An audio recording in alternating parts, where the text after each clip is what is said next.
Welcome back, Principal Matters podcast listeners. This is Jen Schwanke, and I'm here with my co host, Will Parker. This is episode 491, Principal Matters. What? I know. What are we Oh going to my do? I gosh. know. We've got a lot. We have to think about 500, Will. Yeah, we need to start planning on that. If you guys love this show and you want us to include your voice of why you love the show for our 500th, start sending us some voice, memos. Just open your phone, find voice memo, record something that you love about us and send it our way. We'll think about including some voices. Jen, who's our guest this week? Oh, I'm so excited for you guys to meet John Spencer. If you've not crossed paths with him before, incredible, accomplished leader, in university professor and author. And I met him in Oregon and liked his message so much that I'm bringing him to my school district this August to talk with our teachers. But before we get into that interview, we have a Q&A and we have a message from Summer Pops. Will, what's the Oh message? my gosh. Yeah. Our question of the week is supported by our friends at Summer Pop's Math Workbooks because principals, when students practice math over the summer, their math scores go up. So, what is your summer plan? A great way to start is by ordering free summer workbook samples at summerpopsworkbooks.com. My friend Pete there will send you samples, let you see them for free, let you keep them. And then if you decide to order them, your students' math scores are going to increase. Jen, what's our Q&A this week? Okay, this is coming from one of our listeners, and the question is felt by every principal ever since the beginning of time, I think. Here's the question: how do I manage parents, without losing my patience, who come to conversations with the assumption that educators cannot be trusted? Oh, I feel it. Do you feel it? I feel it, that Yeah. feeling. Yep. So I know our Q&A is only 5 minutes, so let me just really quick, I'll shoot from the hip. I want to say three things. And I did think about this a little bit before we jumped on, so I've had time to think of three things. The first is what is the personal commitment that you have made to connecting with people when you see them, when you're present at games, when you run into them at the bus lines, when they're dropping off their kids, to just maintain that friendly, engaged, present, hospitable attitude that demonstrates the friendliness and trust that you want to see in others. Two, what is the thing you're doing publicly? By public, I mean not just personal, but publicly highlighting, celebrating, showcasing the wonderful reasons why kids should be at your school so that you can also build trust based on celebration and transparency. Because sometimes you also have to talk about how we're trying to improve things here. Right. And then three, I'm going to call this the principle. I didn't even think about all these things. I'm just coming up with these. The principle, in the principle, not PAL, but PLE. How are you staying true in your hardest conversations to the principles and the values that you said you would hold on to as a school? Because a lot of times when parents are pushing back or they're acting like they don't trust, it's because maybe their kid is getting something. They don't like the fact that their kid's getting discipline or their kid's getting this treatment or their kid. And sometimes it can be legitimate, Jen, that you have to step in and defend a child.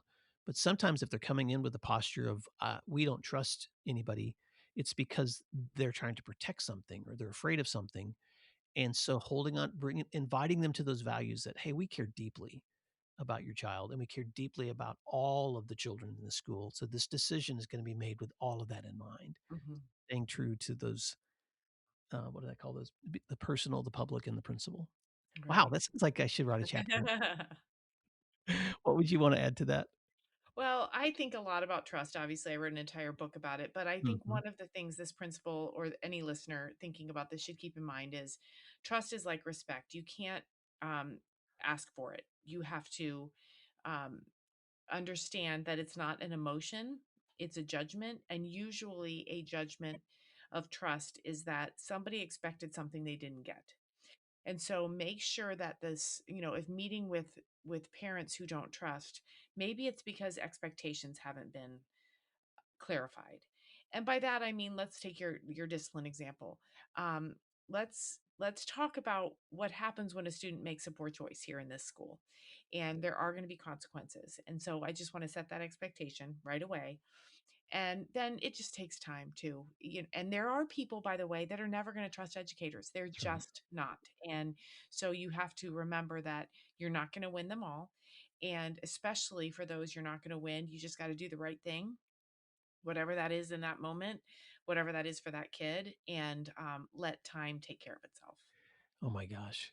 I think we could do a Monday Matters on this because Right. I have so many other things I would want to say about the time we live in, social media, all the other things that push that distrust too. That's right. But I'll end with something funny because I used to work with a colleague who, when she would have a really hard parent moment that she tried to manage diplomatically, but you know how people can be. Right. Sometimes you just leave feeling beat up. I don't know if she really did this, but this was her joke. She would pull out her little notebook out of her desk and go, I have a little black book where I write down the names of people who, when I retire, I'm going to call them and tell them exactly what I think of them. And she would pretend she was writing down their names. And then occasionally, if I did something that would upset that colleague, she would go, "Let me get my book," and she would she would write down my name. So so I'm sure there's someone listening out there today that no matter how well you do this or how much perspective you have or how much wisdom you have, somebody you're going to be wanting to write in that little black Yeah, book, that's no right. matter what happens. Jen, well, Jen, thank you for bringing us this question, and thank you for bringing us this guest today, John Spencer. I'm so looking forward to it. How can folks stay connected with your resources? Yep. Find me or my newsletter at jenschwanke.com. And you can find today's resources and show notes and even more about John Spencer at the post that accompanies this. What do we call this podcast? And at williamdparker.com. And until next time, thanks for doing what matters. Let's take a moment to thank our sponsors, and then we'll be right back. Why is IXL used in 95 of the top 100 U.S. school districts? Because it works. IXL is research proven to benefit all student populations, including English language learners and special education classrooms. IXL is an all-inclusive online learning and teaching solution for K-12 that accelerates achievement, saves teachers time, and more. This one platform helps you accomplish what normally would require dozens of other tools. For example, as students practice skills, IXL automatically differentiates learning to help them master concepts at their own pace. Teachers get real-time insights into how students are performing so they can provide timely support. What I love about IXL are the personalized SAT and ACT study plans. Students just need to enter the most recent test score, and IXL automatically generates a custom list of skills they should work on to improve their scores. Discover what IXL can do for your school. Visit IXL.com/PM today. You're listening to Principal Matters, the School Leaders Podcast. Welcome, everyone, to Principal Matters Podcast. I'm so psyched about our guest today, Dr. John Spencer. John is a former middle school teacher and a current professor at George Fox University, where he helps pre-service teachers navigate all of the complexities of the classroom. He's also the author of numerous books that have been staples for educators, including Launch, Empower, and his recent, very timely book, The AI Roadmap. John is on the show today, everyone, because Jen Schwanke. I have not introduced myself to you all, but here I am, Jen. I had the incredible opportunity to hear John speak at the recent Wide Open Spaces conference in Bend, Oregon. And listeners, I was blown away by his work and his entire message. And John, you're just a cool guy. I mean, we were laughing. We had a great time. Anyway, thank you so much for being here, John. Welcome to the show. So glad to be here. And it was fun. I will just say it was a blast to see you teaching everyone too and making everyone laugh. And it was Yeah. I will say this, the conference had a lot of laughter between the two of us. It We were did. It did. like Well, I think we can tie that back to we are both middle school teachers at our hearts. at And our so heart. if Yeah. you can't entertain a group of middle schoolers, you're not going to be all that good as an author or a consultant. So here we are. So, Yeah. so here I want to dive right in because I'm worried that our podcast length won't be nearly enough for all the intelligent things you have to say. So let's you hooked me when you were talking to the principals about this instinct to punish students who cheat using AI. And we're going to get to that. But Mhm. first, talk to me about your professional journey going from middle school teacher to an author, a consultant, a speaker, a keynoter, and a professor at George Fox. Talk to us about that. Yeah, so the interesting thing for me is I've always been into ed tech, but not Hmm. not the tech side. I've never been the app smasher, Like, I don't love AV equipment. Like, Right. do you know what I mean? Like, I'm not. Yes. It's really hard to be like, I can't fix your copy machine, like, or my parents be like, I don't know how to make your surround sound work, Dad. Like, I'm so sorry. Um, I was always fascinated with ed tech only in the notion of it making curiosity and creativity more viable in the classroom, right? Right. And so I was kind of early to things like blogging, podcasting, students doing documentary projects, and this is back in, 2003, 2004, 2 decades ago. But because suddenly technology allowed us to do things we could never do before. Um, and so I started out as a social studies teacher and taught one group of reading intervention as well. Mhm. And then I taught self-contained all subjects to 8th grade. And I had the kids who were either ELL, gifted, or special ed. So they had some label, Right. and I had them all, a group of 27. And then I ended with having like a makerspace slash studio, and I taught journalism and STEM. And through all of that, early on, I mean, in my student teaching, I started what was called at the time a weblog, which became blogging. So I was early to the game at blogging, pretty early at podcasting, making my own content. I've just always loved to write. I was a kid who was just like, I've never gone a day of my life without writing. Right. And so for all of that reason, like um, I was always someone who felt like I needed to get this like part of myself out, Right. and that was to write. Like I just am, you know, and so I kind of happened into the idea of professional development by accident, right? Right. Starting with my district and then in the state, then I got a chance to do some keynotes. And I got the chance in 2013 because of a PBL unit I had done with my students, to teach it at the White House, or to give a speech there. And it's just been a journey. Like, even moving up into higher ed, I was never a principal. So I know that your audience is largely principals. I highly admire principals, but to my core, I'm a teacher and Right. someone who loves to make stuff. Right. Well, and I think that's why you and I made such a great team at Wide Open Spaces. You said that early. You're like, listen, I don't have the principal thing. And I was Hmm. like, well, I don't have the pre-service teacher thing or the tech thing. Although I love that you made a distinction. You're not the gearhead. Because I think a lot of times we think tech leaders, so to speak, they have to know how the cords all work too. Hmm. And you're not saying that. You're saying we have to think about this, the role that tech plays in our classrooms. And Hmm. so knowing that this is an audience of principals and often pre-service principals or teachers, what are when you're working with pre-service teachers at George Fox, what are the critical skills and mindsets that you believe new teachers need to cultivate, because that's just a hop skip and a jump to what principals need to look for when they hire? I would say, one of the things I really look for just in pre-service teachers in general is I really care about intellectual humility, right? The ability to Mhm. grow, to own your mistakes, to move on from that. I really look for the ability to be nuanced and critical in your thinking, to be a curious person. I mean, I think those things go really far, whether we're talking about instructional strategies or technology. Do you make connections between ideas? Are you curious? Are you thinking Mhm. critically? And then obviously, you've got to love kids. Like Right. that's a given. But I've actually never run into a pre-service teacher who doesn't, Right. right? Like I've Right. met some teachers later who were burnt out, Exactly. and I don't think that the appearance of I don't like kids is truly, it's they got hurt That's right. and they didn't recover from it, right? It's That's it's right. like an injury, That's right. That's right. I've always said no teacher wakes up and says, I want to do some damage today. No, none of them. None of them do Yes. that. Yeah, yeah, yeah.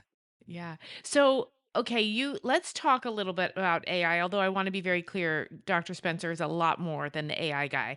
But you hooked me when you talked about this trend, if you will, of trying to outsmart AI with AI, for example, Hmm. or I'll use this word, whether it's the right one or not, accusing students of cheating, Hmm. while at the same time we're telling them, hey, AI might be a tool. So, what is let me start here. What's the biggest misconception you see that educators have right now about AI in schools?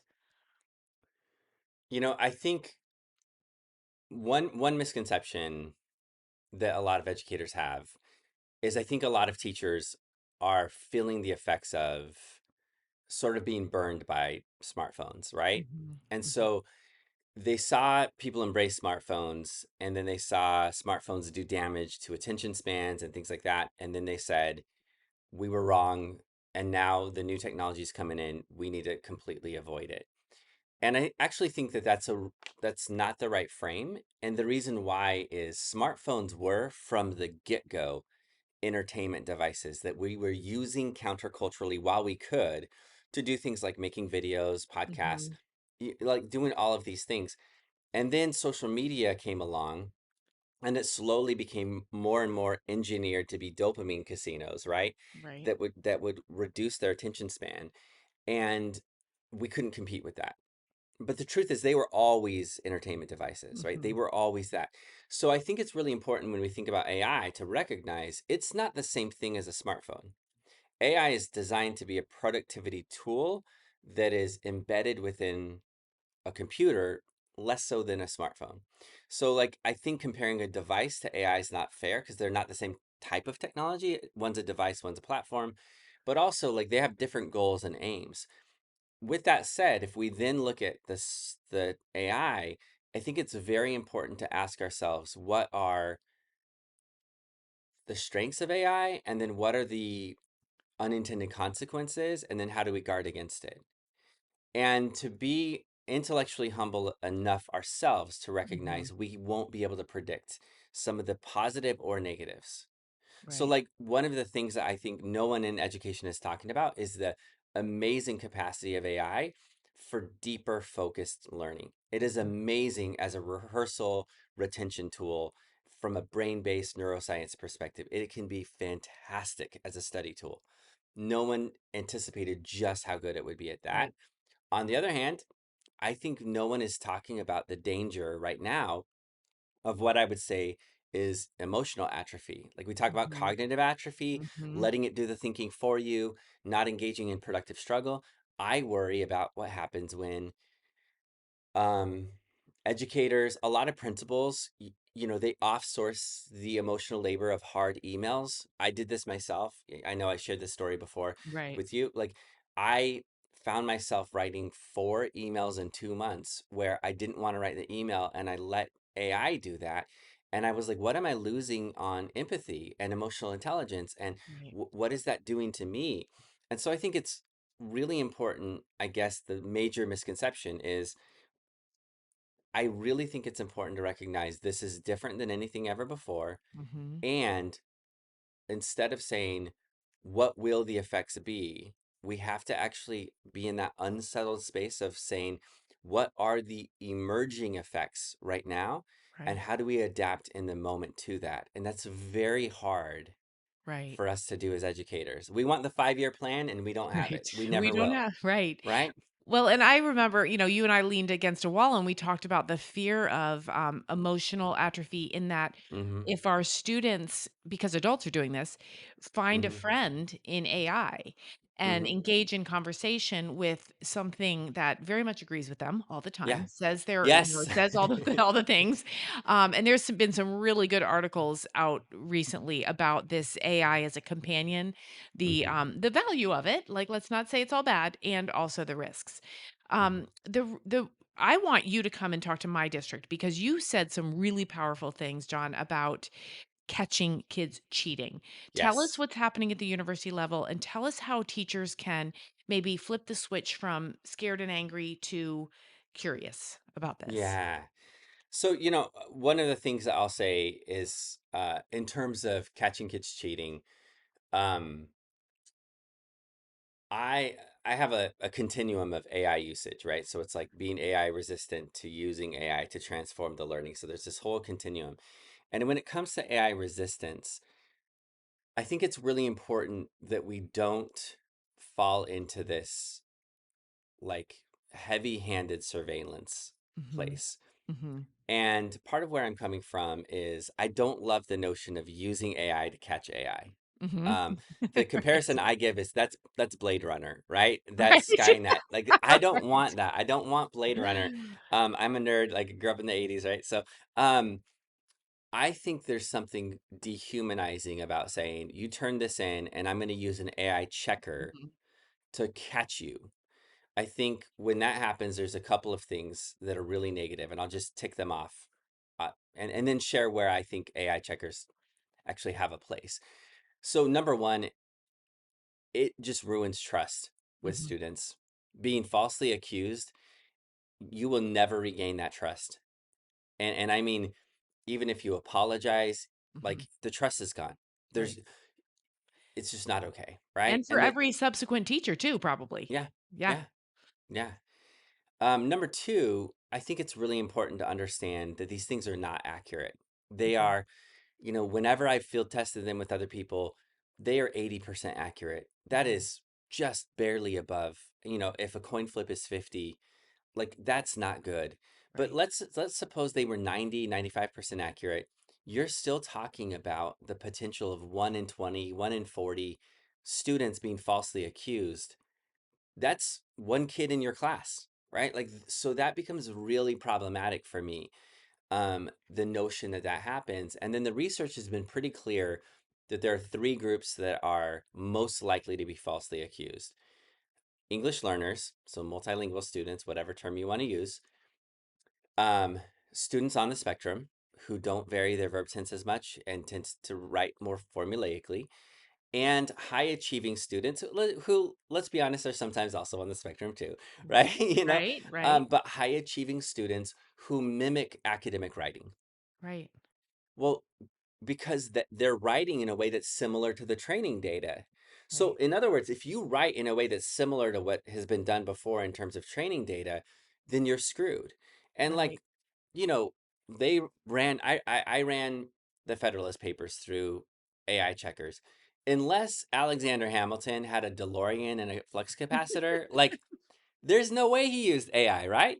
But a clear two-thirds of what he wrote was being flagged as AI produced. That's wild. That's wild. So, like, we look at this and we have to say, this is really not okay. And then the last thing from a policy standpoint, I'm just thinking about you in leadership, right? Principles. It is a massive lawsuit waiting to happen. Right. And it's these academic dishonesty, academic integrity lawsuits that have hit major universities. Um, I think University of Minnesota just last month paid out a huge one for a doctoral student. I know Notre Dame is dealing with these, University of Georgia. There's a Mhm. lot of universities that are dealing with massive lawsuits, and those are just on the academic dishonesty. Now let's step aside and say, what does this mean in terms of lawsuits connected to ADA, right? To Right. IDEA, right? Like, so Right. now special ed lawsuits, it is like, I just say, like, very clearly, it's okay to be AI resistant, but we cannot use AI checkers. And there are other ways to do it, but that's not it, Right. right? And so Right. the way that I would say, like, my favorite way of using an AI checker is use it as a diagnostic tool instead. Mhm. Use it with students, tell them you got a score as being highly AI. It doesn't mean you used AI, but I want you to rewrite that to find your voice. And so make it like, Oh, how yeah. idiosyncratic are you? How unique is your voice? Because that's what will stand out surrounded by AI. Um, and like, I use AI checkers myself just to see, when I write a book. And Right. one thing that I'll say is like, there are some moments where I was like, oh, this thing was listed as these two paragraphs were listed as being potentially AI. And I looked at them and I was like, oh yeah, it's because they were boring. It's Right. because Right. they didn't have my voice. I was just summarizing research. I could make Right. it more interesting, right? Well, the former English teacher in me literally had a physical reaction to that. Like I flushed because we talk about voice. And, I can read 110 of the exact same 5 paragraph essay and my Oh my soul will God, shrivel. yes. But as a teacher, I want to hear what you have to say and I want to hear it the way you say it. Like, and if you Hmm. look at the really incredible literature out there, anything from The Adventures of Huckleberry Finn to The Liars Club from Mary Card, like that's voice and that's dialect and that is creativity with expression. And So you're right, John. We don't want to sound like we used AI because that's horribly boring Hmm. and it doesn't show that we've put our minds and our creativity into what we want to write. But I can still hear principals commuting to work and I can hear the speech bubble above their head shouting, "But what do I do?" Hmm. So what is a step that a school or a district leader can take to start integrating it ethically, effectively, appropriately, Hmm. without this fear that we're carrying about us? So, I think it's really important to, first of all, if you're leading PD, if you're doing something with your staff, if you're a principal, I think it's really important to start with letting teachers play with Right. AI themselves. And and that is in a couple of domains. One is like just doing tasks for fun, like showing them how you use it for meal prep, planning vacations, finding book recommendations, like whatever that may be, and let them see what it does well, what it does poorly. I think teaching them how to use it for learner supports is really big. I know I gave the example with you with the group of how I use it with ADHD Mhm. students, and I have ADHD myself, right? So how to break down a project into individual to-do lists with timestamps or time estimations that incorporate the planning fallacy and something called the endowed progress effect. So you build momentum early on in your to-do list. And stuff like that, I think, is pretty low risk. It's something that we can all agree on. And it's something where teachers are like, I'm not ready to let students use it, but I can Right. use it myself for this. In that same domain, finding ways to make your lessons more human centered and AI resistant. We can't make them AI proof, Right. but bringing in references to real time events, interpersonal knowledge, context, things that happen in your local community, in your school, those are all things AI does very poorly.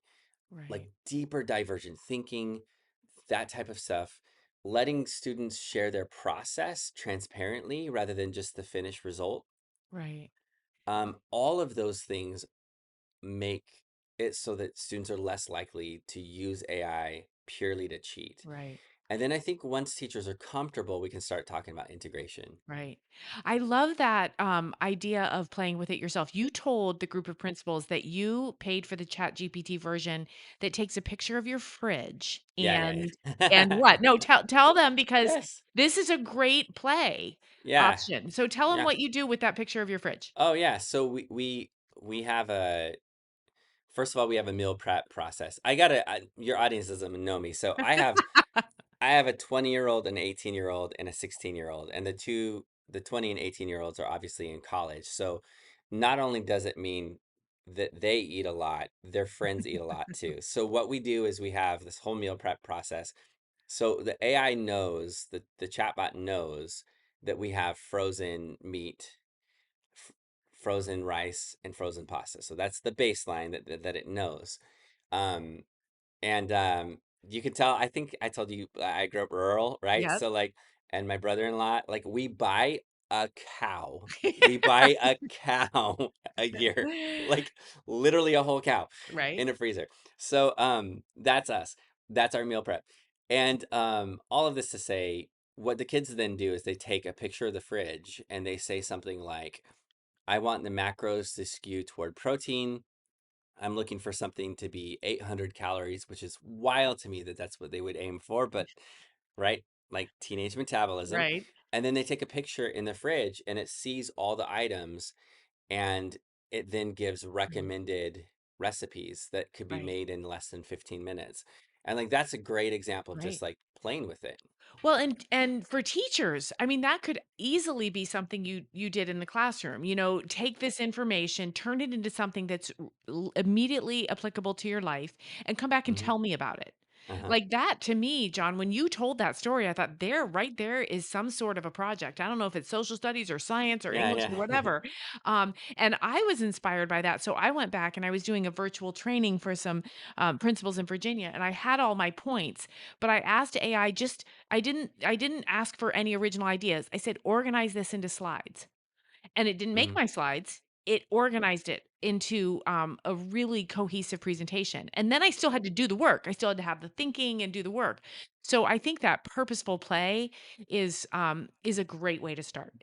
And I want to say again to our listeners, I said in the beginning, you're not the AI guy. What you are, I believe, if I can describe you, you are the person who consistently champions creativity and wonder and student Mhm. agency. That's your jam. Yeah. So I'm thinking too about your books, Launch, Empower, Vintage Innovation. Countless educators have really been guided by your thinking. And Thank you. so tell me about how that thinking has really evolved with the student-centered focus there. And Mhm. what's currently exciting you in the area of creativity, wonder, and student agency? Ooh. I I love it when think, I stump the yeah. I think I've always really been into the notion of student agency, wonder, creativity, those pieces. And really what it comes down to is deeper learning. It's the notion of like what do we need in an unpredictable world, right, right? How do we become more adaptable? right. And I think I'm really fascinated by that piece. Where am I getting most excited right now in that zone? I'm really excited about how we can use generative AI for deeper learning, Mhm. how we can use it to for learner supports, but also for deeper understanding, for modeling, for transforming aspects of the learning. And then I think I'm just continue to be really interested in the question of how do we make this work in a way that reduces cognitive load, right? So that they Mhm. have voice and choice, but they're not overwhelmed. Right. I'm really interested in those kinds of questions. Um, Right. you know, yeah, Here's I think why I that's it. love this. My daughter, she's almost 16. She one day ranted. She said, "I hate AI." And I said, "Why?" And she said, "Because it's ruining everything." And that's what I don't want. Yeah, And I think why yeah. your work is so critical because Oh, it thanks. doesn't have to ruin everything. All of those pillars that we believe in, the creativity, the wonder, the interpersonal skills, the Hmm. life skills for crying out loud, back to the refrigerator. Yeah, All of those, it really should be an empowerment, not something where kids are walking around saying, this is ruining everything? yeah, yeah, So you speak, John, with educators all around the world. When I met you, you had just come off a flight from 4 or 5 days in Colombia. yeah. So you've been everywhere. What do you find are the most universal challenges our teachers and principals are facing? And also what's promising? So tell me Mm. challenges first. You know what's interesting is anywhere you go, the biggest challenge right now that educators are facing is the attention challenge, right? Mm, Like I yeah. don't love every aspect. Like I think I wish there was more nuance to the book The Anxious Generation. I think it Mhm. was a little too heavy-handed or a little it lacks some nuance, but there's some real validity of like students are not paying attention. They're stuck in this dopamine cycle of short dopamine. They are struggling to collaborate. They're struggling to be self-directed. They're Mhm. lacking resilience. Those things I think all come down to this aspect of like I go back to student agency, this inability to be self-starters and Mhm. self-managers, right? Like I Mhm. think that lack of self-direction is the biggest challenge that we're seeing. Some teachers will call it engagement, some teachers will call it focus, some teachers will talk about attention span. To me, it's all in the same Right. camp. It's a lack of self-direction. Right. Um, on the other hand, where do I see promise? Oh my Yes. gosh, I see so many teachers being intentional and creative in their own craft. Like in the past when we think about, I'll just use the AI example again since that's what we've been talking about. In the past when technology came out, teachers as a whole were a little bit reactive, right? So Right. slow to use the internet, slow to come up with like blogging was there for a while. Then student blogging came around 2009 or so is when you started seeing more of it. Or like, but the point being, like, we were always a little felt like we were a little step behind, right? Right. Right. Where I see a lot of promise is I think teachers, the K-12 community in particular, is really proactive about being intentional with AI integration. I'm blown away by that. And I think teacher creativity, given the challenges, I would say post COVID, right? Or post pandemic, COVID's still around, but like, I think teacher creativity is at an all-time high right now. That's what Oh, I see, yeah, that's you know? it gives me shivers because I think I had never put those 2 pieces together, the fact that we're traditionally slow, but right now we're not. No. And that could be because there's enough people excited about the promise of AI, Hmm. and also trying to redeem what we lost in COVID. You know, maybe this is a perfect storm that will come out for once in favor of education in K-12, you know? Hmm. What about the teacher that feels really overwhelmed by this constant pressure to innovate? Like, there was a time in my own career where I thought if I heard the word innovation one more time, I might have to throw up. Like, because innovation can be, that word can be weaponized against Hmm. teachers. You know, Hmm. what advice would you offer to someone who is overwhelmed, whether it's a principal or a teacher, Yeah. with all of this stuff? Yeah. One of the things I think about for me with innovation is I defined it like in my book, Vintage Innovation, as that overlap between best practices and next practices, right? Right, Um, it's resting on the expertise that you have. And I think it's really important to understand that innovation is iterative. It's not always giant leaps forward, right. and it's iterative with the permission to make mistakes along the way. Okay. Yeah. And I think, like, I'm going to use a tech example, which is not perfect, but one of my favorite companies in terms of innovation in tech is Google. And I think it's important to recognize they are never the first to anything. Oh, They yeah. they were not the first to search, right? Like we had like Jeeves and Dogpile and Alta Vista, like right, every like Yahoo. They came in late and iterated like crazy on their small product and did one thing very well and then iterated. And Yeah. they were late to the email game, and then now they dominate both of those. Right. They created a computer that rivals PCs and Macs, right? It's still, I'm not always a huge fan of Chromebooks, but they're massively popular for a reason.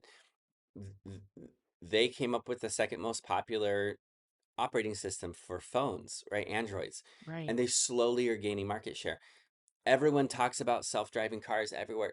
Google has managed to actually make them a reality by going very small and iterative with Waymos rather than trying to do everything all at Right. once. And I share that because I think it's important to recognize that if you are a teacher and you're doing what works in your classroom and it's going really well, small iterative steps forward, that is innovation, Right. right? Right. Like there's nothing wrong with doing that same epic project you did last year and just adding two details to it. Right. Like that's innovation. I love You know that. what And I mean? yeah, principles, that's your take. Well, you have about 50 takeaways from this interview, but that's your takeaway. If you have a teacher who's overwhelmed, say just one thing, one itty bitty little Yeah, thing, you know? yeah, yeah. So, my final question, John, I was going to ask you what makes you most hopeful when you think about the intersection of teaching, learning, and technology, but I want you to tell a particular, I want you to answer in one way, which is because I Uh-huh. heard you answer this. You work with pre service teachers, Hmm. and you told me you are inspired so much by them. So, tell me what makes you most hopeful when you think about teachers. I think I'm just really hopeful when okay, so my answer is actually really different than anything I've talked about. You know what makes me hopeful on a regular basis Tell me. is despite the fact that the world feels chaotic and dark and hard, right? And it's changing so fast and everything. What I see when I walk into classrooms on a regular basis is something that nobody emphasizes in systems, right? And it's not measured in tests, and it is the thing that gives me hope. And I see it at kindergarten and I see it with high school seniors. And it is in my favorite classes to go into. I see joy. Yeah, yeah. And that's it. Like honestly, it's culture. Like it's not what I'm talking about. Like what Right. makes me the most hopeful. I volunteer for a mock trial. It's a joyous space. I Right. go and I see. the drama theater department, I Yeah. see joy. I go into this amazing AP calculus class where kids are so stressed about passing the test, and this teacher has managed to make it Yeah. a space of joy. Like that is where I find Right. myself most excited and hopeful, because the world can feel very, very Dark. dark right now. Like Yeah. I mean, just that's the culture right now, I would say, is just a little negative. And this isn't fake. This isn't toxic positivity. This is genuine Yeah. joy that Yeah. you see in classrooms. And I see it with pre-service teachers, but then I also see it with these master teachers that I get to watch when my teachers are co-teaching. And I'm like, it's freaking awesome. Yeah. Like this Yeah. is makes me hopeful. Right. I I could not agree more. Whenever I start to feel that darkness getting heavy, you have to go find that joy. And I would say that to principals too. Like it's there, go find it. And if it's not there, find a way to bring it or to give permission to teachers to bring that joy. Hmm. Because that, I mean, honestly, that's what's going to carry us through. Yeah. John, I cannot thank you enough for this conversation. It's been just as inspiring as I'd hoped. Truly, Oh, I'm thank I'm you. I'm walking away with so much to think about, and I know our listeners will too. Um, so I'm a pretty decent presenter, and people should call me, but they really should call you. They really should, Thank you. because you are amazing. So where can our guests find you?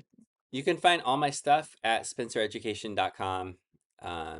You'll see my newsletter at the very bottom. You'll see speaking information at the top, my articles, podcasts, all that Perfect. stuff. So free Excellent. resources you can download. Absolutely. Excellent. And we will put all of that in the show notes so everyone can find it easily. So, John, thank you again for your wisdom, for your time, for your hope, for your vision of the future of education. You have been a fantastic guest. And I'm going to, like I said, I'm going to have you out to our district at some point. I'm going to take pictures and we're going to post it on the website so people can see you doing your work. Oh, thank you so much. Thanks. Thank you for listening to today's episode of Principal Matters, the School Leaders Podcast. If you enjoyed the show, would you take a moment and like, share, subscribe, or leave us a review? In fact, if you share it out with a friend, even more people can become a part of these conversations. Sign up for our newsletter at williamdparker.com for even more free resources. And don't forget to check out our website to learn more about our books, professional development offerings, Grow Academies, masterminds, executive coaching, and keynote presentations. Wow, let's keep learning together. And thank you for doing what matters. Principal Matters.